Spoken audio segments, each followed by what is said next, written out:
नमस्कार। News night के एक और अंक में आप सभी दर्शकों का बहुत बहुत स्वागत है। मैं हूं वसीम मिश्रा। पश्चिम बंगाल में, जी हां, पश्चिम बंगाल में राष्ट्रपति शासन लगाने की आवाज अब उठने लगी है। ममता बनर्जी की टीएमसी पार्टी राज्यपाल पर अनाप शनाप बयान दे रही है, तो वहीं बीजेपी मुर्शिदाबाद की घटना और हिंदुओं के पलायन पर ममता बनर्जी सरकार को घेर रही है। क्या ममता सरकार वक्फ कानून और मुस्लिम वोट बैंक के बीच फंस चुकी है? क्या मुर्शिदाबाद की हिंसा अचानक हुई या फिर एक गहरी रणनीति का यह हिस्सा है? आज न्यूज नाइट में करेंगे इस विषय पर विशेष चर्चा। साथ ही देश विदेश की दूसरी जरूरी खबरें भी आपको दिखाएंगे, लेकिन शुरुआत करना चाहेंगे सबसे पहले हेडलाइंस के साथ। पश्चिम बंगाल के हालातों पर बिफरी राष्ट्रीय महिला आयोग के अध्यक्ष। हिंसा को बताया दिल झकझोर देने वाली घटना। भाजपा ने पीड़ितों की सुरक्षा को लेकर ममता सरकार पर लगाया सवालिया निशान।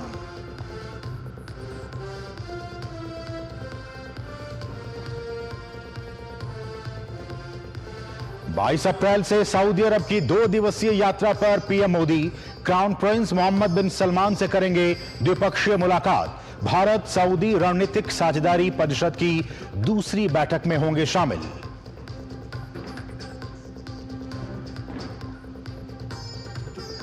जम्मू कश्मीर के रामबन में भीषण बारिश और भूस्खलन से तबाही, 3 लोगों की मौत, 100 लोगों को किया गया रेस्क्यू। पीड़ितों की हर संभव मदद के लिए मुस्तैद है प्रशासन।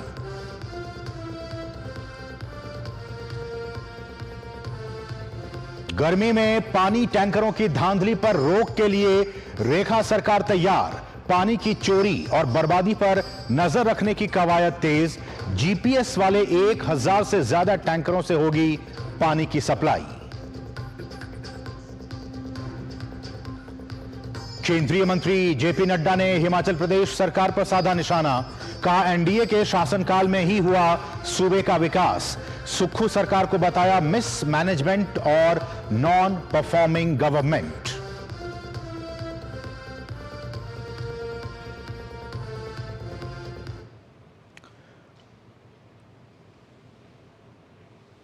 और शुरुआत आज की सबसे महत्वपूर्ण खबर के साथ। भारत और सऊदी अरब के बीच रिश्तों को और भी मजबूती प्रदान करने के मकसद से पीएम मोदी की 22 और 23 अप्रैल को होने जा रही सऊदी अरब की यात्रा काफी महत्वपूर्ण है। यह यात्रा इसलिए भी खास है क्योंकि सऊदी अरब भारत का एक अहम रणनीतिक साझेदार है। पीएम मोदी की यह यात्रा ऊर्जा, निवेश, सुरक्षा और क्षेत्रीय सहयोग जैसे अहम क्षेत्रों में साझेदारी को और आगे ले जाने की दिशा में एक मील का पत्थर साबित होगी।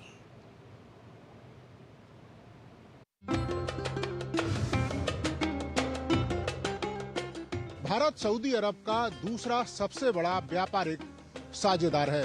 2023-24 में दोनों देशों के बीच लगभग 43 बिलियन अमेरिकी डॉलर का व्यापार हुआ था, जो भारत और सऊदी अरब के बीच आर्थिक रिश्तों की कहानी बयां करता है। प्रधानमंत्री नरेंद्र मोदी 22 और 23 अप्रैल को सऊदी अरब की यात्रा करेंगे। तीसरे कार्यकाल में प्रधानमंत्री मोदी की सऊदी अरब की ये पहली यात्रा है। इससे पहले वे साल 2016 और साल 2019 में सऊदी की यात्रा कर चुके हैं। जेद्दा शहर में प्रधानमंत्री मोदी और सऊदी अरब के crown prince Mohammed bin Salman की द्विपक्षीय मुलाकात होगी। इस दौरान सुरक्षा, कारोबार, निवेश, ऊर्जा, टेक्नोलॉजी जैसे मुद्दे चर्चा में शामिल हो सकते हैं। दोनों नेता भारत सऊदी रणनीतिक साझेदारी परिषद की दूसरी बैठक की अध्यक्षता करेंगे। इस यात्रा में रक्षा और आर्थिक रिश्ते सबसे अहम होंगे। The economic partnership also continues to grow. The value of total trade between the two countries in 23-24 was nearly $43 billion. In Saudi Arabia is India's 5th largest trading partner overall, and India is the kingdom's 2nd largest trading partner overall. I gave you the figures for 23-24, which comprised India's imports from Saudi Arabia at nearly $31.42 billion and exports to Saudi Arabia of about $11.56 billion. Apart from trade, investment also continues to do well, and there are investments across different sectors such as energy, steel, chemicals, food sector, telecommunications and startups. दोनों देशों के बीच संबंध रणनीतिक स्तर के हैं। साल 2023 में भारत की अध्यक्षता में हुए G20 शिखर सम्मेलन के दौरान पहली रणनीतिक साझेदारी समिति की बैठक हुई थी, जिसमें क्राउन प्रिंस और सऊदी के प्रधानमंत्री मोहम्मद बिन सलमान ने सह अध्यक्षता की थी। प्रधानमंत्री की हो रही इस यात्रा के दौरान उम्मीद जताई जा रही है कि रक्षा उद्योग के क्षेत्र में महत्वपूर्ण पहल हो सकती है। Cooperation has also expanded on the defense industry front, and India is gaining space as an important supplier of defense stores to Saudi Arabia, and a special agreement on the export of munitions to the kingdom worth about $225 million was signed last year. प्रधानमंत्री मोदी जेद्दा की एक factory में काम करने वाले भारतीय मजदूरों से मुलाकात करेंगे। सऊदी से पहले प्रधानमंत्री विदेशों में रहने वाले भारतीय कामगारों से कुवैत में दिसंबर महीने में ही मुलाकात कर उनके अनुभवों और उनके हालात की जानकारी ले चुके हैं। सऊदी में करीब 27 लाख भारतीय रहते हैं। यह दुनिया में प्रवासी भारतीयों का दूसरा सबसे बड़ा समूह है। यूक्रेन रूस युद्ध, हमास इजरायल युद्ध, सीरिया संकट, टैरिफ बार जैसे मुद्दों ने पश्चिम एशिया की भू राजनीति में नई चुनौतियां पेश करी हैं। प्रधानमंत्री नरेंद्र मोदी की यात्रा पर दुनिया के तमाम मुल्कों की निगाह होगी कि इन चुनौतियों से निपटने में दोनों देश क्या राय रखते हैं। अपने सहयोगी अमृतपाल और कैमरामैन सौरभ के साथ नीरज सिंह, डीडी न्यूज, जेद्दा, सऊदी अरब।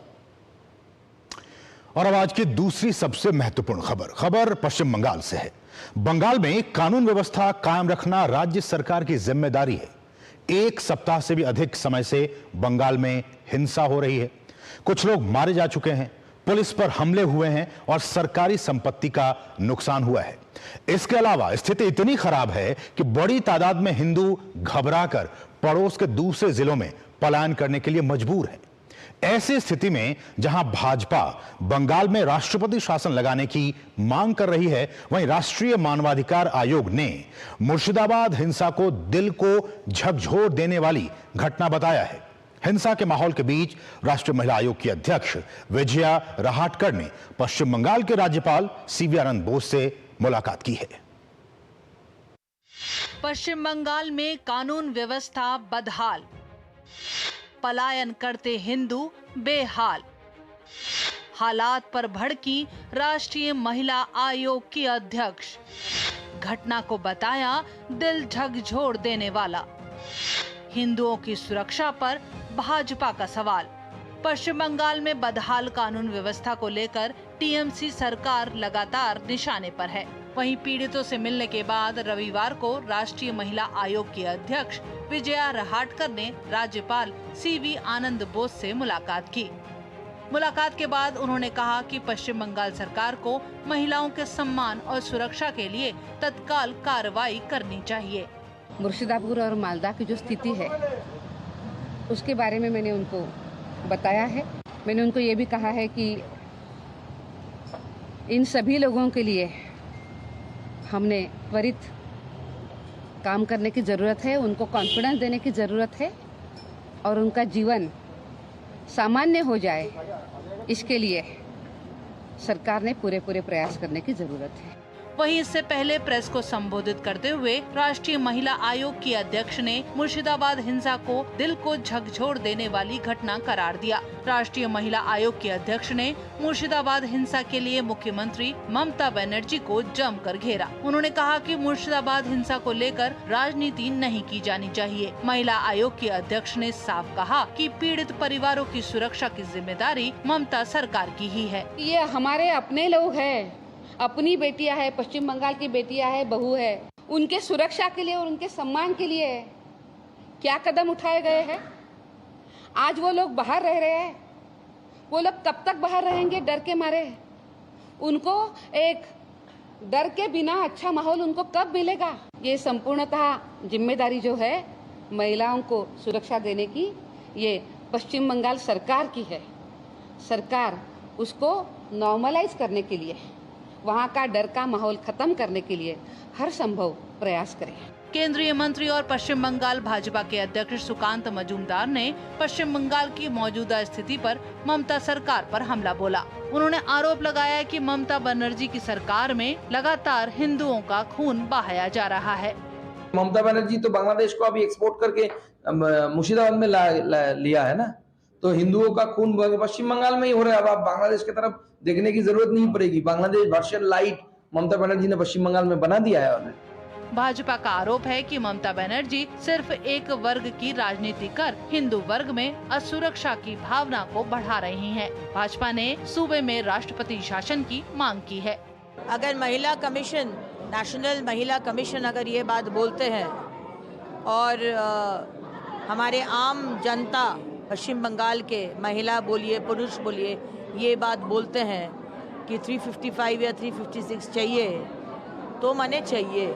यही सिचुएशन है, क्योंकि यहाँ पर किसी का भी सुरक्षा नहीं है। और जो मुर्शिदाबाद में हुआ है, जिस तरह से हिंदू को चुन चुन के उनका घर जला दिया गया, उनका माने बिजनेस को ख़त्म कर दिया गया, महिला के ऊपर अत्याचार हुआ, ये दंगा नहीं है, ये एथनिक क्लिंजिंग है। ये हिंदू को पश्चिम बंगाल से भगाना है, ये एजेंडा से ये किया गया है। ये स्टेट स्पॉन्सर्ड टेररिज्म है। माननीय मुख्यमंत्री ममता बनर्जी ये करवा रहे हैं। ममता बनर्जी की चुप्पी कहीं ना कहीं इस बात को साफ तौर पर दिखाती है कि ममता बनर्जी केवल एक वर्ग की राजनीति करना चाहती है। आज लोगों में डर है। महामहिम राज्यपाल भी वहां पर गए, उन्होंने भी हालात का जायजा लिया है और वहां पर हिंदू वर्ग को बड़ी असुरक्षा है। इससे पहले पीड़ितों ने शनिवार को मिलने पहुंचे पश्चिम बंगाल के गवर्नर सीवी आनंद बोस को आप बीती सुनाई और महिला आयोग की टीम के आगे तो महिला पीड़ितों के दर्द का बांध ही टूट पड़ा। ऐसे में पलायन को मजबूर हिंदुओं की सुरक्षा को लेकर बतौर सूबे की मुखिया होने के नाते ममता बनर्जी की चुप्पी अपने आप में कई सवाल खड़े करती है। पश्चिम बंगाल से प्रसन्नजीत बख्शी और निशांत राय के साथ ब्यूरो रिपोर्ट, डीडी न्यूज।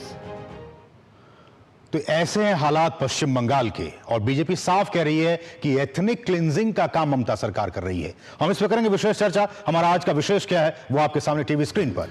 हमारा आज का विशेष, हिंसा की आग में जलता बंगाल। जी हां, हिंसा की आग में किस तरह से बंगाल जल रहा है, आज हम इसी पे विशेष चर्चा करने वाले हैं। हमारे साथ तीन बहुत ही खास मेहमान इस पर चर्चा करने के लिए, बातचीत करने के लिए। हमारे साथ बीजेपी की तरफ से प्रियंका टिब्रेवाल जी हैं। प्रियंका जी, आपका बहुत बहुत स्वागत इस कार्यक्रम में। हमारे साथ टीएमसी की तरफ से अपना पक्ष रखने के लिए सोफिया खान जी मौजूद हैं। सोफिया जी, आपका भी बहुत बहुत स्वागत। और हमारे साथ वरिष्ठ पत्रकार अनंत विजय जी भी हैं। अनंत जी, आपका भी बहुत बहुत स्वागत। शुरुआत सोफिया जी मैं आप ही से करना चाहूंगा। साफ तौर पर आपने देखा इस रिपोर्ट को, राज्यपाल, एनसीडब्ल्यू के चेयरमैन, बीजेपी साफ कह रही है कि एथनिक क्लिंजिंग का काम टीएमसी की तरफ से की जा रही है और ये स्टेट स्पॉन्सर्ड टेररिज्म है। आपकी प्रतिक्रिया?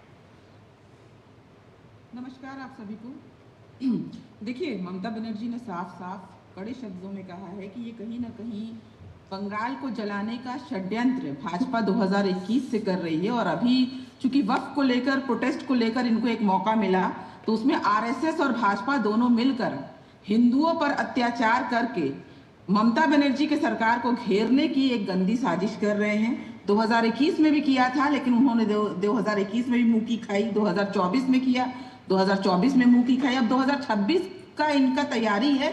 तो 2026, लेकिन सोफिया जी, जो चीजें मुर्शिदाबाद में हुई हैं, क्या वो आपको दिखाई नहीं दे रही हैं? ये सारी चीजें है बहुत ही, मैं कड़े शब्दों में निंदा करती हूं। फिर वो क्यों चुप है? ममता बनर्जी क्यों चुप है? क्यों बयान नहीं दे रही हैं? हिंदू पलायन कर रहे हैं, मारे जा रहे हैं, उनकी तरफ से चुप्पी है। किसने कहा कि वो बयान नहीं दे रही हैं? कहां कुछ बोल रही हैं? देवबंद से बयान दे रही हैं, वो इमाम मुअज्जिन से मिलती हैं ताकि वो ये जो प्रोटेस्ट है, भले पीसफुल प्रोटेस्ट है, ताकि इस पीसफुल प्रोटेस्ट को भी रोक सके, क्योंकि कहीं ना कहीं इस पीसफुल प्रोटेस्ट को एक दंगे का रूप देने की चेष्टा कर रही है भाजपा। इसलिए ममता बनर्जी चाह रही है कि ये जो चीजें चल रही हैं वो कहीं ना कहीं रुक जाए। और देखिए, 278 से ज्यादा लोगों की गिरफ्तारी हो चुकी है। प्रशासन अपना काम कर रही है और रिपोर्ट भी जा चुका है हाई कोर्ट में पश्चिम बंगाल सरकार की ओर से कि लोग जो पलायन किए थे वो लोग वापस आ गए हैं और कहीं ना कहीं जो हालात है वो अभी भी नहीं आए हैं, अभी भी नहीं आए हैं सोफिया जी। हमने रिपोर्ट अभी दिखाई, एनसीडब्ल्यू के चेयरमैन वहां गई हैं, राज्यपाल वहां पे गए हैं, उनसे मिलके आए हैं, वो लोग चीख रहे हैं, चिल्ला रहे हैं वो लोग। कहीं ना कहीं देखिए, आपका सवाल राज्य सरकार से बिल्कुल ठीक है, लेकिन मुझे लगता है कि कहीं ना कहीं ये आश्वासन तो दीजिए, ये आश्वासन तो देना पड़ेगा ना टीएमसी गवर्नमेंट को, ममता सरकार को। बॉर्डर के एरिया में ही ये सारी चीजें क्यों हो रही हैं? पूरे राज्य में, डिस्ट्रिक्ट में, पूरे क्या बॉर्डर का एरिया पश्चिम बंगाल का हिस्सा नहीं है? बंगाल में कई डिस्ट्रिक्ट है, लेकिन केवल मुर्शिदाबाद या अन्य बॉर्डर वाले क्षेत्र में तो क्या वो पश्चिम बंगाल का हिस्सा नहीं है सोफिया जी? केंद्र बल इतने दिनों से क्या मुर्शिदाबाद पश्चिम बंगाल का हिस्सा नहीं है? मान लेते हैं पश्चिम बंगाल पुलिस कुछ नहीं कर पाई, नाकारी है, तो केंद्र बल क्यों नहीं, केंद्र बल ने क्यों नहीं? तो सबसे पहले तो आप ही से सवाल ना, क्यों ये सरकार ऐसे कैसे कर पा रही है, ऐसे कैसे होने दे रही है इन सारी चीजों को? इसका मतलब कि आपकी सरकार नाकारी सरकार है, कुछ नहीं कर पा रही है। यहां पर जब शासन हमारा है तो हमारी सरकार क्यों बदनामी लेगी अपने आप में? देखिए, जिसको बंगाल नहीं मिल सका 2021 के बाद, वो लोग चेष्टा कर रहे हैं। मुझे एक चीज बताएं सोफिया जी, मुझे एक चीज बताएं कि जो सैकड़ों लोग, एक मिनट सोफिया जी, मेरा सवाल सुनिए, मेरा सवाल यह है कि जो सैकड़ों लोग अपने घर को छोड़ के चले गए हैं, एक तो उनके घरों को जला दिया गया है और दूसरी बात वो आने के लिए तैयार नहीं है। सोफिया जी, आपने देखा, अब हमने बाइटें वो सुनाई, वो कह रहे हैं कि हमें कैसे भरोसा जगेगा कि ये सरकार फिर से हमारे साथ मारपीट नहीं करेगी, हमें मार नहीं दिया जाएगा। ये भरोसा ही नहीं है उनके मन में आपकी सरकार के प्रति। दंगाइयों का कोई धर्म नहीं होता और जितने भी दंगाई थे 278 से ज्यादा लोगों की गिरफ्तारी हो चुकी है और ममता बनर्जी ने साफ साफ शब्दों में कहा है कि कोई भी हो, वो जिस भी धर्म का हो, मुसलमान हो, हिंदू हो, टोपी लगाए, तिलक लगाए, उन सब के ऊपर कड़ी से कड़ी कार्रवाई होगी, क्योंकि दंगा करने वालों की ऐसा कुछ दिखाई नहीं दे रहा है सोफिया जी, ग्राउंड जीरो पे कि आपकी सरकार कुछ कर रही है, ऐसा कुछ दिखाई नहीं दे रहा है। देखिए, अगर कुछ करती सोफिया जी तो केंद्रीय बलों को तैनात नहीं करना पड़ता आपके राज्य में। बॉर्डर सुरक्षा तो भाई केंद्र का काम है ना। बॉर्डर से कौन बुला के ला रहा है दंगाइयों को, दंगा करवा के कौन वापस बॉर्डर से पार कर दे रहा है, ये तो मुझे लगता है जांच एजेंसी ही बता पाएगी। जब जांच होगा कोर्ट में ये सारी चीजें मुझे लगता है प्रूफ हो जाएंगी कि किसने ये शुरू किया, क्यों किया, इसकी मंशा क्या है। मंशा तो एक ही है कि बंगाल चल रहा है, ये पूरे देश को दिखाना है, पूरे देश में ममता तो ये साफ नहीं सोफिया जी, बीजेपी का साफ कहना है, बीजेपी ने आरोप ये लगाया कि आप तुष्टीकरण की सिर्फ एक धर्म विशेष के लोगों को खुश करने के लिए ये सारी चीजें ममता बनर्जी कर रही है, स्टेट स्पॉन्सर्ड टेररिज्म है। देखिए कुछ प्रैक्टिकल बात समझ लीजिए। प्रैक्टिकल बात ये है कि ममता बनर्जी अगर बहुमत के साथ जीतती आई हैं तो ये बहुत ही ज्यादा, तो इसलिए क्या आपको ये छूट मिल गई है क्या सोफिया जी? अगर बहुमत के साथ जीत के आई है तो क्या आपको लाइसेंस मिल गया क्या इस बात का? 30%, एक मिनट 30% जनता से ममता बनर्जी बहुमत के साथ नहीं जीत रही है। ममता बनर्जी 2011 के बाद से बहुमत के साथ जीतती आ रही है। तो जिम्मेदारी से क्यों बच रही हैं? तो जिम्मेदारी से क्यों बच रही हैं सोफिया जी? प्रताड़ित कह रहे हैं, जिनको ये प्रताड़ित साबित कर रहे हैं, यही हिंदू ममता बनर्जी को अभी लास्ट ज्यादा दिन नहीं हुआ, 2024 के सांसद चुनाव में भी ममता बनर्जी के ही ज्यादा सांसद गए हैं। भाजपा का ग्राफ गिरा है। इससे समझ में आता है कि भाजपा हर एक कोशिश कर रही है कि वो किसी भी तरीके से बंगाल को हासिल कर सके, लेकिन हो नहीं पाएगा। प्रियंका जी, हो नहीं पाएगा। मैं मान रही हूं कि बंगाल में जो कुछ क्षेत्र में ये लोग दंगे करवाने की चेष्टा कर रहे हैं। कई दिनों से इनकी कोशिश थी, आरएसएस कैंप लगाकर बैठा हुआ था, कई दिनों की कोशिश है जो इन्होंने वक्त के आड़ में, वक्त के प्रोटेस्ट के आड़ में इन्होंने करवाया। प्रियंका जी, सोफिया जी कह रही हैं कि ये सारा दंगा बीजेपी और आरएसएस ने मिलकर कराया है। मैंने उनकी सारी बातें सुनी, अब पेशेंस से जवाब सुनने बोलिए उनको। देखिए, जिस क्रूरता, बर्बरता और निष्ठुरता से इसको अंजाम दिया गया है, ये जो है वो देखते नहीं बनता। मैं उस जगह परसों जाकर के आई हूँ कोर्ट के ऑर्डर से, पीड़ितों से मिली, उनकी सारी बातें मैंने सुनी और मैं कहती हूँ आंख के आंसू नहीं सूखेंगे जो उनके ऊपर बीती है। ये कहती है दंगाइयों का कोई धर्म नहीं होता, नहीं, यहाँ पर दंगाइयों का है मगर धर्म नहीं है, कौम है, और ये कौम मुसलमानों की कौम है जिन्होंने दंगा किया। क्योंकि एक भी आदमी जिसको अरेस्ट किया इनकी पुलिस में, उसमें से कोई हिंदू नहीं है, सारे के सारे मुसलमान। देखिए, ये कहती है बांग्लादेश से बुलाया, बांग्लादेश से वापस दंगे करा करके भेज दिया। लॉ एंड ऑर्डर यहाँ इनका है, पुलिस इनकी है। ये कहती है बीएसएफ ने बुलाया, बीएसएफ ने भेज दिया। तुम्हारी इंटेलिजेंस क्या खाक छान रही थी? तुम्हें नहीं पता था कि दंगाई आ रहे हैं और दंगा करके चले जाएंगे? फिर भी इनकी बात मानी। आगे सुनिए, इनके अपने डीजीपी ने प्रेस कॉन्फ्रेंस की और कहा कि सारे के सारे दंगाई जो है वो लोकल लोग थे, हमने 278 को पकड़ा। अगर लोकल 278 नहीं थे, बांग्लादेशी थे, तो कैसे आपके डीजीपी जो है वो कह रहे हैं कि सारे दंगाई लोकल थे? यानी इनकी बात यही झूठ साबित हो गई कि दंगा करने वाले कोई और नहीं बल्कि वहीं के लोकल थे, और इस दंगे को भड़काया वकफ की आग में इनके अपने नेताओं ने। जिस धुलियान में यह हादसा हुआ है, उस सड़क में इनके दो से ज्यादा तो एमएलए रहते हैं, एक एमपी रहता है, 3 काउंसलर रहते हैं। उन्हीं के घर के नीचे यह हुआ, मगर कि उनमें से किसी एक को खरोंच तक नहीं आई, क्योंकि 4 रात पहले से हिंदुओं के घरों पर काली शाही फेंक करके उसकी मार्किंग की गई थी। चुन चुन करके हिंदुओं के घर जलाए गए। ये कहती है यहाँ कोई धर्म विशेष की बात नहीं है, दंगाइयों का कोई धर्म नहीं होता। यहाँ है, दंगाइयों का धर्म है यहाँ पर। और इन्होंने कहा कि ये एक पीसफुल प्रोटेस्ट था। अगर पीसफुल ऐसा है, पीसफुल प्रोटेस्ट अगर ऐसा है, तो वायलेंस फिर किसे कहते हैं? ये कहते हैं ममता बनर्जी चुप नहीं है। ममता बनर्जी 10 दिनों से इस्लाम में ये इमामों से मिली। इमामों से क्यों मिली?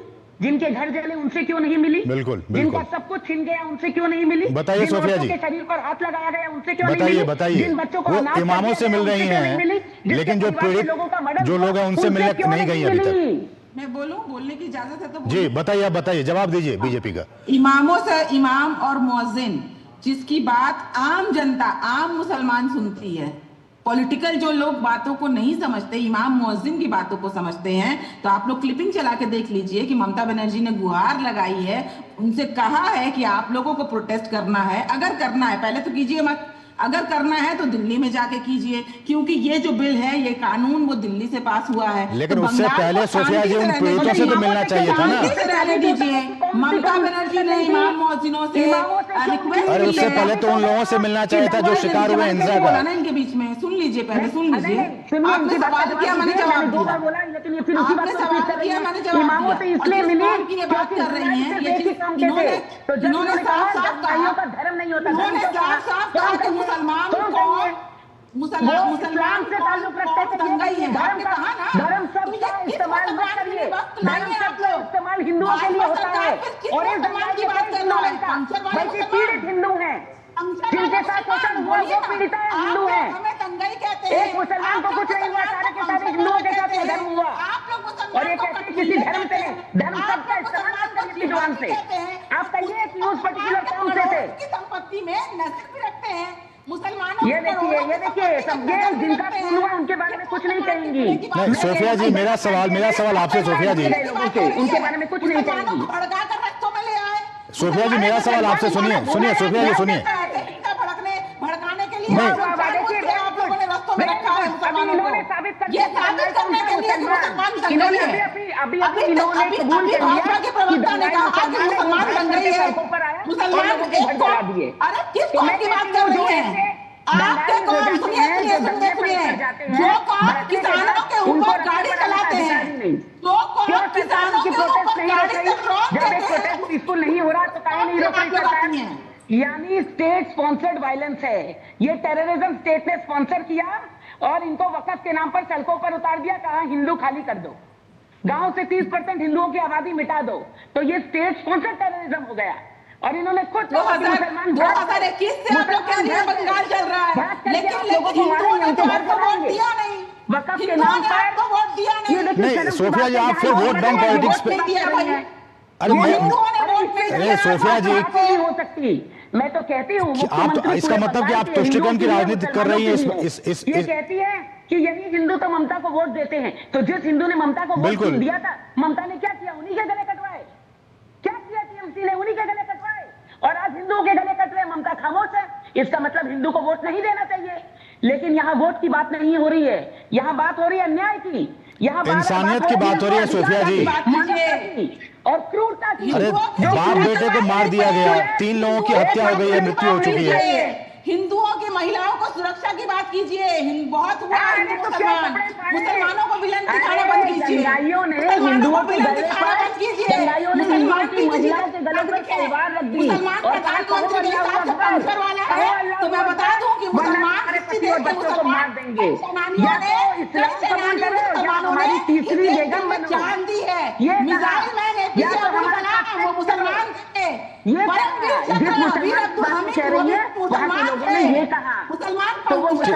सोफिया जी एक मिनट, प्रियंका जी आप दोनों से रिक्वेस्ट है, एक मिनट, हमारे साथ वरिष्ठ पत्रकार अनंत विजय जी भी हमारे साथ जुड़े हुए हैं। एक मिनट, अब शांत हो जाए दोनों। अनंत विजय जी, आपने बीजेपी को भी सुना, आपने टीएमसी को भी सुना, लेकिन मेरा सवाल अनंत जी सीधे एक पत्रकार के तौर पर कि जो कुछ वहां पे हो रहा है पश्चिम बंगाल में, एक इंसानियत के नाते आप सोच के देखिए, लोगों के घरों के घर जला दिए गए, लोग मार दिए गए, 3 लोगों की मृत्यु हो गई है, अपने घर को लोग पलायन करने के लिए मजबूर। ऐसी स्थिति में क्या वहां के जो लोग, किसी भी संप्रदाय के लोग हों, वो कैसे भरोसा उनमें जगेगा कि वो अपने घर वापस आ सकें? हमने देखा कल राज्यपाल उनसे मिलने गए थे, आज एनसीडब्ल्यू के चेयरमैन उनसे मिलने गई थी, वो लोग किस तरह से वो वहां पे रो के उनका बुरा हाल है, कैसे ये भरोसा जगेगा? और ये भरोसा तोड़ने का काम किसने किया? देखिए, सवाल भरोसा जगने का नहीं है, सवाल इस बात का है कि ममता बनर्जी की सरकार कर क्या रही है। राज्य सरकार, और ये कोई पहली बार हिंसा नहीं हुई है। अभी अग्निमित्रा पॉल को मैं सुन रहा था और प्रियंका जी ने भी एथनिक क्लींजिंग की बात की। ये थोड़ी ज्यादा हो गई बात, लेकिन एथनिक क्लींजिंग बहुत प्लान्ड होता है, लेकिन ये भी प्लान्ड है। आप ये देखिए कि मुर्शिदाबाद में हिंसा के लिए क्यों छुआ गया। सवाल यही है कि जहां जहां मुसलमान, ये डेमोग्राफिक और सोशियोलॉजिकल प्रॉब्लम है, जहां जहां मुसलमानों की संख्या 60% से अधिक है, वहां इस प्रकार की हिंसा होती है। और ये एक स्टडी है, ये मैं अपने मन से या अपनी इससे कुछ नहीं कह रहा हूं, आप देख लीजिए कि तो ऐसी स्थिति में आनंद जी, ऐसी स्थिति में तो सरकारों का रोल और भी ज्यादा इंपॉर्टेंट हो जाता है।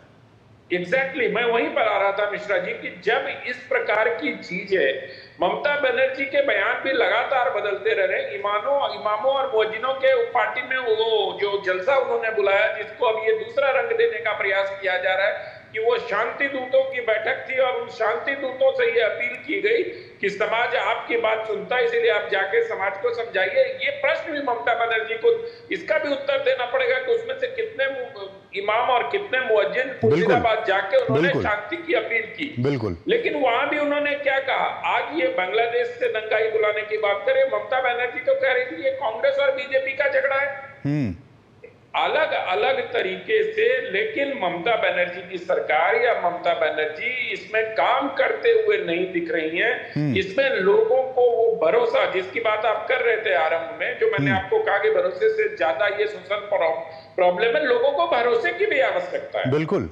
आज वहां पर नदियों के किनारे लोग रह रहे हैं, जो समाचार पत्रों में छप रहे हैं। मुझे कल मैं बात कर रहा था, वहां के एक लेखक से मेरी बात हुई, उन्होंने कहा आप लोग जितना देख समझ रहे हैं वो 10% है उसका। वहां जिस प्रकार की हिंसा हुई है, जितने अत्याचार महिलाओं के साथ हुए हैं, उसका 10% राष्ट्रीय मीडिया में आ रहा है। तो ये बड़ी शर्मनाक बात है तृणमूल कांग्रेस के सरकार के लिए कि किस प्रकार से एक महिला मुख्यमंत्री होने के बावजूद महिलाओं के साथ इस प्रकार के अत्याचार हो रहे हैं। और ये पूरे बंगाल ने जेजी कर के मामले में भी देखा, तब बंगाल खौल उठा था पूरा, तब भी वो लगातार ये कहते रहे कि जेजी कार वाले अस्पताल का जो कांड हुआ था उसमें भारतीय जनता पार्टी के लोगों ने ऐसा किया, वो स्वतः स्फूर्त था।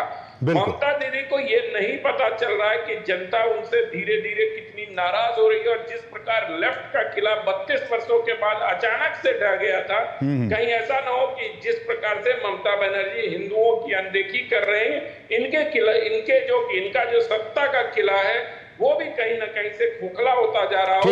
और किसी दिन ऐसा ना हो कि अभी वोट की बात नहीं हो रही, अभी तो इंसानियत और मानवता की बात हो रही है, लेकिन इंसानियत और मानवता के बीच सत्ता की जो हनक होती है वो बंगाल में हिंदुओं मैं सोफिया जी से भी ले लेता हूं प्रतिक्रिया। जी सोफिया जी बताएं, कुछ कहना चाह रही हैं शांति दूत की ये बात कर रहे हैं ना, उन्हीं के बाप दादाओं की करोड़ों की संपत्ति पर नजर है भाजपा सरकार की।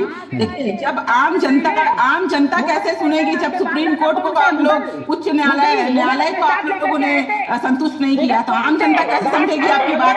इसी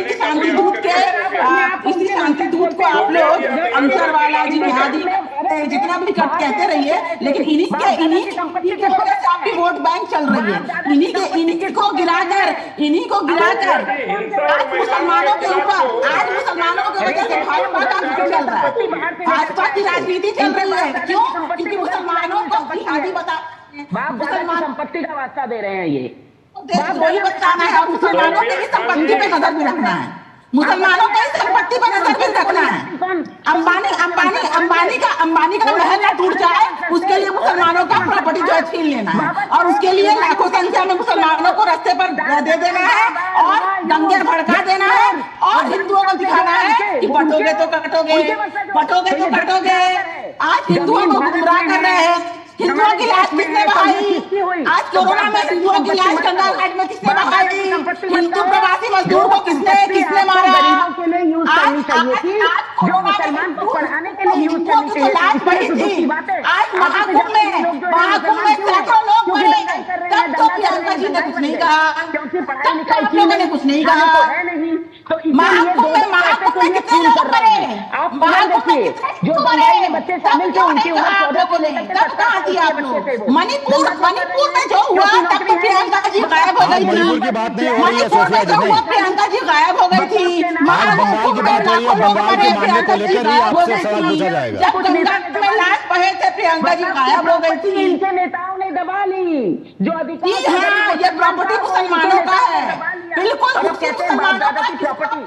कोई कह रही है जिसको आप पटुल्ले कहती हैं, जिसको आप पंक्चर वगैरह कहते हैं, उसी मुसलमानों के बाप दादाओं ने जमीन दी है, उसी मुसलमानों की जमीन पर नजर है आप लोगों की। भारत की प्रॉपर्टी है और भारतीय लोगों के लिए इस्तेमाल होगी। जो दंगा, अरे बाबा, जब प्रॉपर्टी की बात आती है तो भारतीय हो गए, जब प्रॉपर्टी की बात आई तो भारतीय हो गए। देखिए औरंगजेब के वंशजों से क्या बात की जाए? औरंगजेब को जहाँ गाड़ा गया है, पहले वो जमीन बताइए। बात कर रहे हैं औरंगजेब को जहाँ किस मुसलमान की बात कर रहे हैं? मुसलमानों को छोड़ दीजिए, अपने हिंदू में संशोधन कीजिए, हिंदुओं के देखिए नफरत देखिए, हिंदुओं के लिए इनकी नफरत देखिए। सोफिया जी, अभी भी आप हिंदू मुसलमान में उलझी हुई हैं, अभी भी आप हिंदू मुसलमान में उलझी हुई हैं। मेरा सीधा सा सवाल क्या है, मेरा सीधा सवाल यह है कि क्या वो उस भरोसों को कैसे जगाया जाए? इतने लोग पलायन कर गए अपने ही देश में, अपने ही राज्य में, और ये सारी चीजें टीएमसी सरकार में हुई है। किस तरह के हालात बना दिए हैं आप लोगों ने कि क्या वो लोग रिटर्न होने के लिए तैयार नहीं है? घरों को जला दिया गया है। हालात सामान्य हो चुके हैं। पुराना क्लिपिंग मत दिखाइए, हालात सामान्य हो चुके हैं। अरे ये जो क्लिप आप दिखा पुराने वीडियो मत चलाइए। भाजपा के पेजेस एनसीडब्ल्यू के चेयरमैन मिल के आई है सोफिया जी, आज भी मिल के आई है एनसीडब्ल्यू के चेयरमैन। किसान विरोध के क्लिपिंग चलाया जाता है और दिखाया जाता है बंगाल चल रहा है, और दिखाया जाता है बंगाल चल रहा है। अरे क्या लोगों को दुनिया में नहीं जाने दिया जा रहा? क्या बेवकूफी बनाते हैं? अनंत जी, हालात इतने ही सामान्य है। आनंद जी ये कह रहे हैं कि पुराने क्लिप को हम दिखा रहे हैं, जबकि आज ही एनसीडब्ल्यू की चेयरमैन वहां से मिलकर आई हैं, और आपने देखा किस तरह से वहां महिलाएं बिलक बिलक के उनसे रो रही हैं, उनके सामने रो रही हैं। मैं कह तो रहा हूं मिश्रा जी, अगर हालात सामान्य होने का दावा जो तृणमूल कांग्रेस की प्रवक्ता कर रही हैं कि वहां हालात सामान्य हो गए, तो कृपया ममता बनर्जी को एक बार वहां चले जाना चाहिए। असामान्य और असाधारण परिस्थिति में तो राज्य की मुख्यमंत्री ने वहां का दौरा करना उचित नहीं समझा। अब हालात सामान्य हो गए तो कम से कम वहां जाने की जहमत तो उठाइए, वहां जाके लोगों से मिलिए और लोगों के मरहम लगाइए घाव पर। लेकिन मुख्यमंत्री वहां चली जाएंगी तो उनसे मुसलमान वोट बैंक हो सकता है कि रुष्ट हो जाए। वो उसको न रुष्ट करना चाहती है बल्कि पुष्ट करना चाहती है। वो बार बार ये संदेश देना चाहती है कि मुसलमानों को बंगाल में कुछ नहीं होगा, क्योंकि पहले ही दिन उन्होंने कहा वक़्त कहीं से पास हो जाए हम बंगाल में इसको लागू नहीं होने देंगे। तो इस तरह संवैधानिक पद पर रहते हुए एक व्यक्ति असंवैधानिक बात कर रहा हो कि केंद्र से पारित कानून को हम अपने राज्य में लागू न होने देंगे। आपका राज्य क्या आपकी जागीर है? बिल्कुल, आपका राज्य ये तो मैंडेटरी है कि जो कानून संसद से पास हो गया हो उसको हर राज्य को मानना ही पड़ेगा। ये तो मैंडेटरी है, उस राज्य को मानना ही पड़ेगा। लेकिन उसके बावजूद भी और जब आप इनसे इन सब चीजों की बात करिए तो ये वक्फ की जमीन, नजर, कब्जा, अरे छोड़ो, इधर उधर की बात मत करिए। आप तो ये बताइए जिन 3 हिंदू भाइयों की और 3 हिंदू व्यक्तियों की हत्या की गई है उसका जिम्मेदार कौन है? कौन उसके आंसू पोंछेगा? जिन महिलाओं के साथ बलात्कार हुए, जिनके अंग मतलब गलत तरीके से टच किए गए, उनका क्या होगा? तो इन सब चीजों पर सोफिया खान जी के पास उत्तर नहीं है। जब आप इन कमजोर प्रश्नों में उनको ले जाएंगे, कमजोर इलाके उनको ले जाएंगे, तो वो निशिकांत दुबे से लेके तमाम तरह की बातें करने लग जाएंगी, क्योंकि उनके पास इसका कोई उत्तर है नहीं। और अगर उत्तर नहीं होता है तो इसी प्रकार नेता मुद्दे से लोगों का ध्यान भटकाने का प्रयास करते हैं। दो हिंदू एक मुसलमान मरा है, एक मुसलमान मरा है। पुलिस की गोली लगी। अरे अगर आपकी बात मान में ली जाएगी तो हिंदू एक मुसलमान मरा है, तो ममता बनर्जी को तो मुसलमान के लिए दिल पसीजना चाहिए। और ममता बनर्जी को अरे सोफिया जी, चाहे वो हिंदू हो या मुसलमान हो, जान तो गई ना। तो फिर ये क्यों कह रहे तीन हिंदू? नहीं, जान तो गई ना। और आप ही की सरकार के तो उनसे मिलने क्यों नहीं गई ममता बनर्जी? उनसे मिलने क्यों नहीं गई अभी तक ममता बनर्जी? भारतीय मरा है ना, चलो मान लो, मैं तुम्हारी आपकी बात मानता हूं, कोई भारतीय तो मरा है। आपको बंगाल में नहीं मिलेगा, हिंदुओं ने आप लोगों को नकार दिया है। चले, समय इतना ही है, समय इतना ही है, समय इतना ही है। लेकिन कुल मिलाकर बंगाल में हालात ठीक नहीं है। जो लोग वहां पे अपने घर से पलायन कर चुके हैं, उनके मन में कहने का अभी भी डर है कि क्या अगर वो फिर से वापस जाते हैं तो फिर से उनके साथ वही सलूक हो सकता है क्या? पूरा बंगाल में स्थिति अभी बिल्कुल भी ठीक नहीं है, जो ग्राउंड रिपोर्ट्स हमें वहां से मिल पा रही है। फिलहाल बहुत बहुत शुक्रिया सोफिया जी आपका हमारे साथ जुड़ने के लिए, प्रियंका जी आपका हमारे साथ जुड़ने के लिए, और अनंत जी आप तीनों मेहमानों का बहुत बहुत शुक्रिया हमारे साथ इस कार्यक्रम में जुड़ने के लिए। बढ़ेंगे छोटे से ब्रेक के लिए, और ब्रेक के बाद जब वापस आएंगे तो आपको दिखाएंगे रामबन में कैसे हैं हालात, मौसम की मार, और उसके बाद क्या है हालात, एक छोटे से ब्रेक के बाद।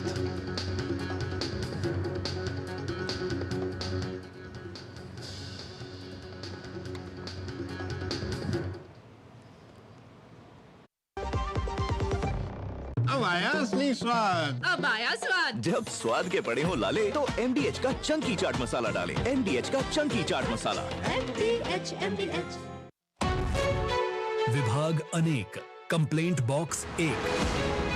किसी भी सरकारी दफ्तर, विभाग या बैंक से जुड़ी शिकायत के लिए pgportal.gov.in पर जाएं, रजिस्टर करें, संबंधित विभाग चुनें, शिकायत दर्ज करें और ट्रैकिंग ID नोट करें। SMS या ईमेल पर एक्नॉलेजमेंट पाएं और शिकायत का जवाब सीधे मंत्रालय से प्राप्त करें। अब तक 1 करोड़ 12 लाख से अधिक भारतीयों ने भरोसा जताया। CP ग्राम्स, आपकी हर शिकायत का हल। अभी शिकायत दर्ज करें pgportal.gov.in।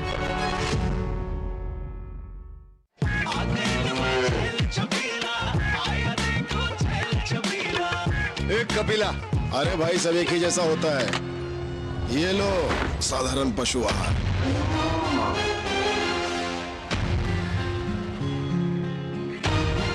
इस देश की हर माँ, बच्चे, बूढ़े, जवान, खिलाड़ी, डॉक्टर, इंजीनियर, सबको गाय भैंस की दूध की शक्ति पर भरोसा है। पर जब इन पशुओं को कपिला पशु आहार मिलेगा, तभी तो दूध सिर्फ ज्यादा ही नहीं, शक्ति से भरपूर भी होगा।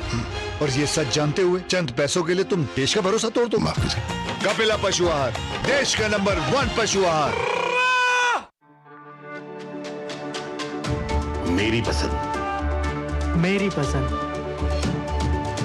मेरी पसंद, मेरी पसंद, हमारी पसंद, हम सबकी पसंद। मजबूत देश का मजबूत सरिया हो गया स्टील। असली तड़के वाली, ये तो बड़ी समझदार, बड़ी होशियार। नहीं टेस्ट का असली टेस्ट MDH, जिन जगह लिखते हैं। और ब्रेक के बाद आपका फिर से स्वागत है। खबर रामबन से है। जम्मू कश्मीर के रामबन क्षेत्र में भारी बारिश और ओलावृष्टि से 3 लोगों की जान चली गई है। कई जगहों पर भूस्खलन हुआ है और तेज हवाएं चली हैं। दुकान, मकान और फसलों को काफी नुकसान पहुंचा है। मौसम विभाग की चेतावनी को देखते हुए प्रशासन ने पहले से ही तैयारी कर ली थी, जिसके चलते जनहानि के भारी नुकसान को बचाया जा सके। वहीं भारी बारिश के कारण रामबन राजमार्ग भी बाधित हो गया है। बारिश और भूस्खलन से तबाही, राष्ट्रीय राजमार्ग 44 बाधित, बचाव दलों ने संभाला मोर्चा। जम्मू कश्मीर के रामबन में भूस्खलन से कम 3 लोगों की मौत हो गई। भारी बारिश और ओलावृष्टि से कई इलाकों में तबाही मच गई। श्रीनगर, बारामूला, अनंतनाग और किश्तवाड़ में भी हालात खराब दिखे। सड़कें बाधित हुई हैं और फसलों को नुकसान पहुंचा है। रामबन जिले में भारी बारिश और ओलावृष्टि के बाद भूस्खलन के कारण 250 इमारतें, दुकान और वाहन क्षतिग्रस्त हो गए। कई स्थानों पर राष्ट्रीय राजमार्ग बंद हो गया। स्थानीय बचाव दलों के साथ एनडीआरएफ और सेना की टीमों ने भी राहत और बचाव कार्य के लिए मोर्चा संभाला। बचाव दलों की त्वरित कार्रवाई से कई स्थानों पर फंसे पर्यटकों और 100 से अधिक ग्रामीणों को बचाया गया और बाधित NH 44 से मलबा हटाने का काम तेज किया गया। ये होटल उस्मान हमने रात को लिया यहाँ पे 10 बजे लिया रात को होटल, तो आराम से हम लोग सो रहे थे। तो ये घटना हुई रात को 3 बजे। बारिश वगैरह आई, शोर शराबा हुआ। तो जैसे मैं होटल के नीचे उतरा तो ऊपर से नीचे से पानी ऊपर की तरफ भर रहा था और नीचे वाला जो स्टाफ था वो निकल गया हुआ था और हम लोग सारे फंस गए हुए थे। ये 3 फ्लोर होटल है, आप देख रहे हो कि ये आपको एक ही फ्लोर दिख रहा है, 2 फ्लोर नीचे दबा हुआ है। हम लोग लगभग 4-5 किलोमीटर से पैदल ही चल रहे पूरा सामान लेके, क्योंकि गाड़ी ना आगे जा सकती है ना पीछे जा सकती है, दोनों तरफ से रास्ता बंद है। एकदम से हम डरे हुए थे और सुबह से हम ट्राई कर रहे थे सामान वामान कैसे हैंडल करें। खाना भी नहीं खाया हमने, सुबह से हम ये उसी में लगे हुए। रामबन के उपायुक्त ने घटनास्थल पहुंचकर भूस्खलन की स्थिति का निरीक्षण किया। इन सारी जगहों पे जो है वो हमारी पूरी डिस्ट्रिक्ट एडमिनिस्ट्रेशन की टीम है, जिसमें मैं हूं, हमारे SSP साहब हैं, हमारी SDRF की टीम है, नेशनल हाईवे की टीम है, NDRF की टीम, साथ ही साथ में जो हमारी लोकल टीम है, जैसे लोकल QRTs हमारे हैं या लोकल जो टीमें हमारी हैं वो लगी हुई हैं इसमें। जम्मू कश्मीर के मुख्यमंत्री उमर अब्दुल्ला ने घाटी में आई तबाही को देखते हुए केंद्र से राहत की मांग की। वहीं उप मुख्यमंत्री सुरेंद्र कुमार चौधरी स्थिति का आकलन करने के लिए मौसम खराब होने के कारण हेलीकॉप्टर की बजाय सड़क मार्ग से ही घटनास्थल रवाना हुए। सरकार आप इसके दुख की घड़ी में आपके साथ है। मैं वापस जाके ऑनरेबल CM साहब को पूरी रिपोर्ट दूंगा। उसके बाद जो DCs हैं इनसे भी रिपोर्ट ली जाएगी और जो भी लोगों का नुकसान हुआ है इस नुकसान को पूरा करने की कोशिश की जाएगी। केंद्रीय मंत्री डॉक्टर जितेंद्र सिंह ने रामबन में प्रशासन की त्वरित कार्रवाई की तारीफ की। उन्होंने X पर लिखा कि वे स्थानीय प्रशासन से लगातार संपर्क में हैं। जितेंद्र सिंह ने स्थानीय लोगों से धैर्य बनाए रखने का अनुरोध किया। उन्होंने कहा कि घबराएं नहीं, हम सब मिलकर इस प्राकृतिक आपदा से पार पाएंगे। इस बीच जम्मू कश्मीर में भारी बारिश से चिनाब नदी में जलस्तर बढ़ गया है। पहाड़ी इलाके और नदी किनारे बसे गांव के लोगों को अपने माल मवेशी नदी किनारे न ले जाने के आह्वान के साथ ही पानी के तेज बहाव को देखते हुए राफ्टिंग पर भी फिलहाल रोक लगा दी गई है। लोगों को नदी किनारों, नालों और अन्य जलाशयों से दूर रहने को कहा गया है। मौसम विभाग ने कई इलाकों के लिए ऑरेंज अलर्ट जारी कर रखा है। Bureau report TD news. और वक्त हो गया एक और बहुत ही छोटे से ब्रेक, और ब्रेक के बाद जब वापस आएंगे तो आपको दिखाएंगे दिल्ली में नया GPS वाटर टैंक मॉडल। क्या है ये मॉडल, एक छोटे से ब्रेक के बाद।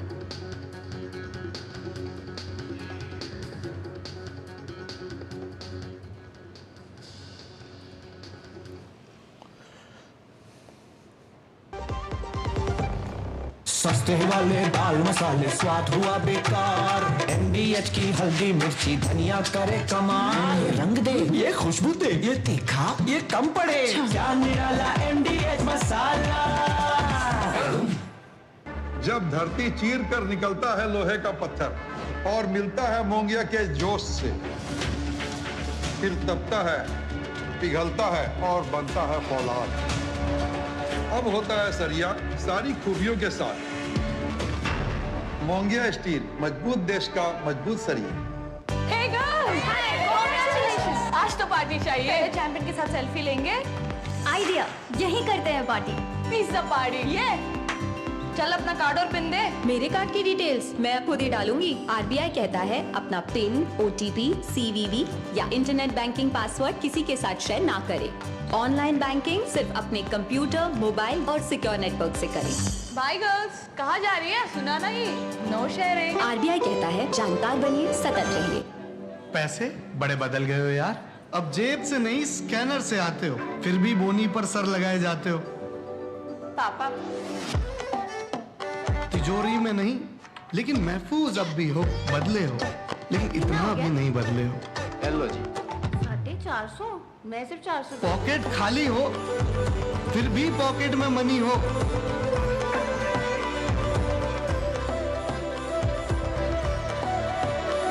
मॉडर्न हो गए हो, लेकिन ख्याल अब भी सबका रखते हो।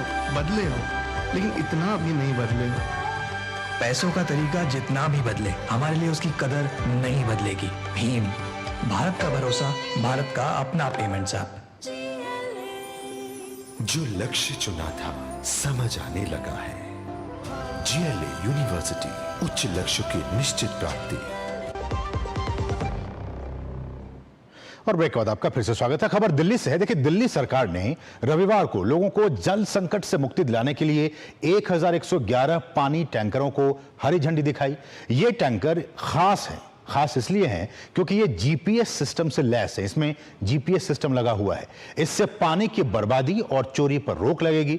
इसका मकसद उन इलाकों तक पानी पहुंचाना है जहां पाइपलाइन नहीं है या फिर पानी की सप्लाई बहुत ही कम है। इस रिपोर्ट को देखते हैं। दिल्ली वासियों को मिलेगी जल संकट से मुक्ति। पानी के 1111 टैंकर को दिखाई गई हरी झंडी। GPS सिस्टम से लैस हैं वाटर टैंकर। दिल्ली में पानी की किल्लत और टैंकर माफिया पर लगाम लगाने के लिए रेखा सरकार तैयार है। दिल्ली सरकार ने गर्मी के आते ही पानी की किल्लत को दूर करने और पानी की उपलब्धता में पारदर्शिता लाने के लिए बड़े स्तर पर नई पहल की है। दिल्ली सरकार ने रविवार को लोगों को जल संकट से मुक्ति दिलाने के लिए पानी के 1111 टैंकर को हरी झंडी दिखाई। ये टैंकर GPS सिस्टम से लैस हैं। पानी के टैंकरों पर सही निगरानी रखने के लिए बुराड़ी के निरंकारी ग्राउंड में एक नया कमांड सेंटर बनाया गया है। यहाँ से टैंकरों की हर गतिविधि को रियल टाइम पर देखा जा सकेगा। दिल्ली जल बोर्ड के मुताबिक ये हाईटेक सिस्टम टैंकर की मूवमेंट, स्पीड और पानी की डिलीवरी के समय पर नजर रखेगा। इससे ये सुनिश्चित होगा कि हर टैंकर समय पर और सही जगह पर पानी पहुंचाए। माना जा रहा है कि इससे पानी की बर्बादी और चोरी पर रोक लगेगी। इस मौके पर मुख्यमंत्री रेखा गुप्ता ने कहा कि इससे पहले की सरकारों पर टैंकर माफिया का कब्जा रहता था, लेकिन अब ये नई सरकार पूरी तरह से पारदर्शी है और जल आपूर्ति के लिए संकल्पित है। इससे पहले की सरकारों में हमेशा टैंकर माफिया नाम से कितना बड़ा पूरे सिस्टम में लीकेज होता था, भ्रष्टाचार के अड्डे खुले हुए थे। पानी जो कि जनता की सुविधा के लिए भेजा जाता था, परंतु वो कहाँ जाता था इसकी कोई गिनती होती नहीं थी। अब ये सरकार, नरेंद्र मोदी जी के नेतृत्व वाली दिल्ली की नई सरकार पूरी तरीके से पारदर्शी और सुगम जल आपूर्ति के लिए संकल्पित है। दिल्ली के जल मंत्री परवेश साहिब सिंह वर्मा ने इस अवसर पर कहा कि हम प्रधानमंत्री नरेंद्र मोदी के हर घर जल विजन को जमीन पर उतारने के लिए पूरी निष्ठा से काम कर रहे हैं। यह पहल सिर्फ पानी पहुंचाने की ही नहीं, बल्कि पारदर्शिता, जवाबदेही और समयबद्धता सुनिश्चित करने का एक ठोस प्रयास है। हमारा केवल एक ही लक्ष्य है, क्योंकि सरकार को बने अभी केवल 2 महीने हुए हैं। हम ये शॉर्ट टर्म में जो काम कर सकते थे दिल्ली को पानी की सेवा देने का, उतना कर रहे हैं। हमारा लॉन्ग टर्म प्लान कि दिल्ली के हर घर में उसको नल से ही पानी मिले, ताकि धीरे धीरे टैंकर व्यवस्था को कम करेंगे। टैंकर ना केवल लोगों के घरों में जाता है, बल्कि जितने धार्मिक कार्यक्रम होते हैं वहाँ पर भी उनकी ज़रूरतों को पूरा करता है। तो ये हमारी सरकार का ट्रांसपेरेंसी मॉडल है, गुड गवर्नेंस मॉडल है, जिसको हमने शुरू किया है। इस बीच जल मंत्री प्रवेश वर्मा ने तिमारपुर ऑक्सीकरण प्लांट में 85 करोड़ रुपए के कथित भ्रष्टाचार का आरोप लगाया है। पूर्व की आम आदमी पार्टी सरकार पर निशाना साधते हुए उन्होंने कहा कि सीवर के पानी को शोधित करने के लिए लगाया गया ये प्लांट अभी तक शुरू नहीं हुआ। पुरानी शोधन प्रणाली के इस्तेमाल से स्थिति और खराब हुई। प्रवेश वर्मा ने प्लांट का दौरा कर हालात का जायजा लिया और खर्च की गई राशि की जांच के निर्देश दिए। Bureau report, DD news. और यहाँ रुके एक और बहुत ही छोटे से ब्रेक के लिए। आप देखते रहिए DD न्यूज। सस्ते वाले दाल मसाले स्वाद हुआ बेकार। MDH की हल्दी मिर्ची धनिया करे कमाल। ये रंग दे, ये खुशबू दे, ये तीखा, ये कम पड़े। क्या निराला MDH मसाला। विभाग अनेक, कंप्लेंट बॉक्स 1, किसी भी सरकारी दफ्तर, विभाग या बैंक से जुड़ी शिकायत के लिए pgportal.gov.in पर जाएं, रजिस्टर करें, संबंधित विभाग चुनें, शिकायत दर्ज करें और ट्रैकिंग आईडी नोट करें। एसएमएस या ईमेल पर एक्नॉलेजमेंट पाएं और शिकायत का जवाब सीधे मंत्रालय से प्राप्त करें। अब तक 1,12,00,000 से अधिक भारतीयों ने भरोसा जताया। सीपी ग्राम्स, आपकी हर शिकायत का हल। अभी शिकायत दर्ज करें pgportal.gov.in।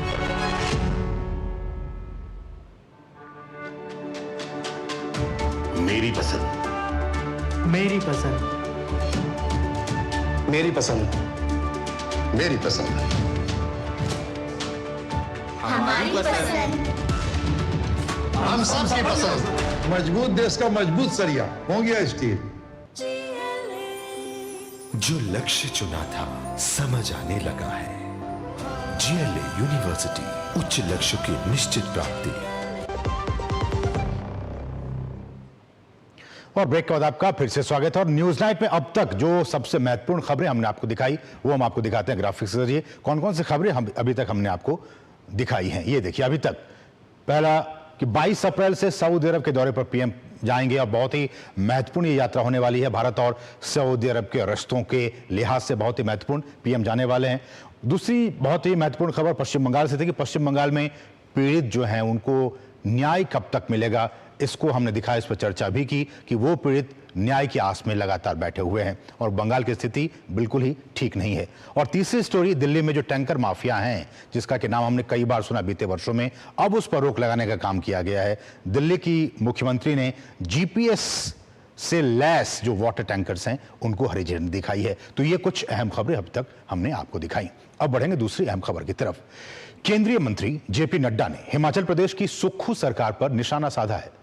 उन्होंने कहा है कि हिमाचल की सरकार गलत नैरेटिव गढ़ने का प्रयास कर रही है कि केंद्र की तरफ से उन्हें कोई सहायता नहीं मिली है, जबकि हिमाचल में जब भी विकास के कार्य हुए हैं वो एनडीए की सरकार के कार्यकाल में ही हुए हैं।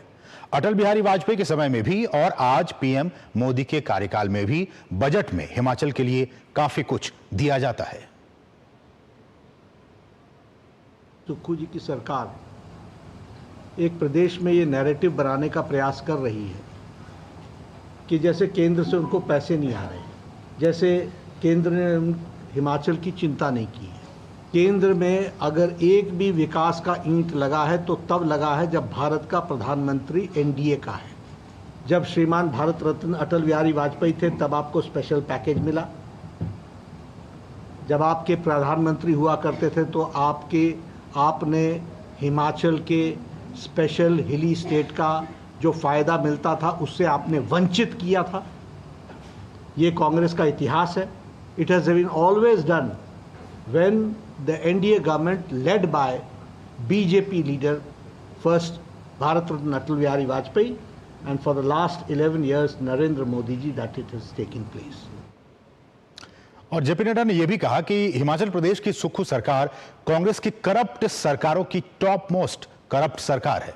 मिसमैनेजमेंट की हद पार कर चुकी है कांग्रेस की सुक्खू सरकार। अपने मिसमैनेजमेंट के लिए सुक्खू सरकार खुद ही जिम्मेदार है। यह सरकार कांग्रेस सरकारों की करप्ट सरकार में टॉप मोस्ट करप्ट सरकार है और मिसमैनेजमेंट की हद है। ये अपने मिसमैनेजमेंट के लिए खुद जिम्मेवार है। और मैं यहाँ पूछना चाहता हूँ कि कौन सा ऐसा पैसा है केंद्र के पास जो आपका नहीं दिया गया, आप बताइए। और यहाँ रुके एक बहुत ही छोटे से ब्रेक के लिए, आप देखते रहिए डीडी न्यूज।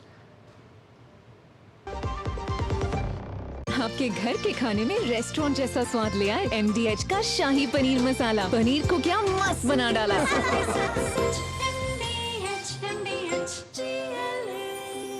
जो लक्ष्य चुना था समझ आने लगा है। जीएलए यूनिवर्सिटी, उच्च लक्ष्य की निश्चित प्राप्ति। पैसे बड़े बदल गए हो यार। अब जेब से नहीं स्कैनर से आते हो, फिर भी बोनी पर सर लगाए जाते हो। पापा तिजोरी में नहीं लेकिन महफूज अब भी हो, बदले हो लेकिन इतना भी नहीं बदले हो। हेलो जी 450, मैं सिर्फ 400। पॉकेट खाली हो फिर भी पॉकेट में मनी हो।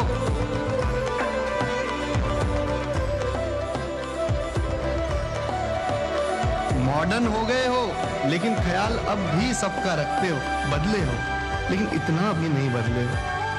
पैसों का तरीका जितना भी बदले, हमारे लिए उसकी कदर नहीं बदलेगी। भीम, भारत का भरोसा, भारत का अपना पेमेंट्स ऐप। शादी का किचन महके जहां, गोल्डी किचन किंग मसाले हो वहां। गोल्डी लाई है फ्रेश लॉक टेक्नोलॉजी, जो रखे मसालों को हर समय फ्रेश। और न्यूज नाइट के आखिर में आगे नजर डालते हैं दिन भर के कुछ और महत्वपूर्ण खबरों पर। फटाफट अंदाज में आप देखिए इन खबरों को और मुझे और हमारी पूरी टीम को दीजिए अनुमति। नमस्कार। अमेरिका के उपराष्ट्रपति जेडी वेंस 21 अप्रैल को 4 दिवसीय भारत यात्रा पर आ रहे हैं। उपराष्ट्रपति सबसे पहले दिल्ली में प्रधानमंत्री नरेंद्र मोदी से मुलाकात करेंगे, जिसके बाद वे जयपुर के लिए रवाना हो जाएंगे, जिस दौरान पिंक सिटी का भ्रमण करेंगे। उपराष्ट्रपति वेंस राजस्थान इंटरनेशनल सेंटर में होने वाले यूएस इंडिया बिजनेस समिट में हिस्सा लेंगे और दोनों देशों के व्यापारिक संबंधों को लेकर अपना विजन साझा करेंगे। उत्तर प्रदेश के मुख्यमंत्री योगी आदित्यनाथ ने आगामी 24 अप्रैल को प्रधानमंत्री नरेंद्र मोदी के कानपुर दौरे से पहले घाटमपुर स्थित नेवेली प्लांट का निरीक्षण किया। साथ ही सीएम योगी ने विकास परियोजनाओं के लोकार्पण और शिलान्यास की तैयारियों की अधिकारियों के साथ समीक्षा बैठक भी की। महाराष्ट्र के मुख्यमंत्री देवेंद्र फडणवीस ने नागपुर में महिलाओं को गुलाबी ई रिक्शा वितरित किए। राज्य सरकार के महिला एवं बाल विकास विभाग की ओर से महिलाओं को रोजगार उपलब्ध कराने के उद्देश्य से पिंक ई रिक्शा योजना चलाई जा रही है। इस योजना के अंतर्गत नागपुर जिले में 2000 महिलाओं को पिंक ई रिक्शा वितरित करने का लक्ष्य निर्धारित किया गया है। इंदौर में वक्फ बोर्ड संशोधन कानून के समर्थन में मुस्लिम समाज ने एक भव्य आयोजन किया। सैकड़ों मुस्लिम परिवारों ने इस विधेयक का स्वागत करते हुए केंद्र सरकार का आभार जताया। कार्यक्रम में बड़ी संख्या में मुस्लिम महिलाएं भी शामिल हुईं और सभी ने एक दूसरे को मिठाई खिलाकर खुशी जाहिर की। नए वक्फ कानून के लाभों को समझाने के लिए भाजपा ने आज से देशव्यापी जन जागरूकता अभियान शुरू किया। ये वक्फ सुधार जन जागरण अभियान 5 मई तक चलेगा। अभियान का उद्देश्य अफवाहों को दूर कर यह बताना है कि वक्फ अधिनियम मुस्लिम समुदाय के लिए किस तरह से फायदेमंद है। भारतीय रिजर्व बैंक के जारी किए गए आंकड़ों में भारत के विदेशी मुद्रा भंडार में बढ़ोतरी हुई है। आंकड़ों के मुताबिक 11 अप्रैल को खत्म हुए सप्ताह में भारत का विदेशी मुद्रा भंडार 1.567 अरब अमेरिकी डॉलर से बढ़कर 677.835 अरब अमेरिकी डॉलर हो गया। भारत ने बागवानी निर्यात के क्षेत्र में एक अहम उपलब्धि हासिल करते हुए समुद्री मार्ग से महाराष्ट्र से अमेरिका 14 टन अनार की पहली खेप सफलतापूर्वक भेजी। समुद्री मार्ग से यह वाणिज्यिक शिपमेंट सफल परीक्षणों के बाद किया गया। प्रसंस्कृत खाद्य उत्पाद निर्यात विकास प्राधिकरण ने कहा है कि यह प्रयास भारत के बागवानी उत्पादकों को वैश्विक सप्लाई चेन में और अधिक प्रतिस्पर्धी बनाने की दिशा में एक बड़ी पहल है। राष्ट्रपति द्रौपदी मुर्मू और प्रधानमंत्री नरेंद्र मोदी ने ईस्टर के अवसर पर देशवासियों को शुभकामनाएं दी। यह त्योहार ईसाई धर्म के सबसे प्राचीन और पवित्र त्योहारों में से एक है। ऐसा माना जाता है कि इस दिन प्रभु यीशु का पुनर्जन्म हुआ था। यह गुड फ्राइडे के बाद आने वाले संडे को मनाया जाता है। इस खास अवसर पर चर्चों में विशेष प्रार्थना का आयोजन किया जाता है।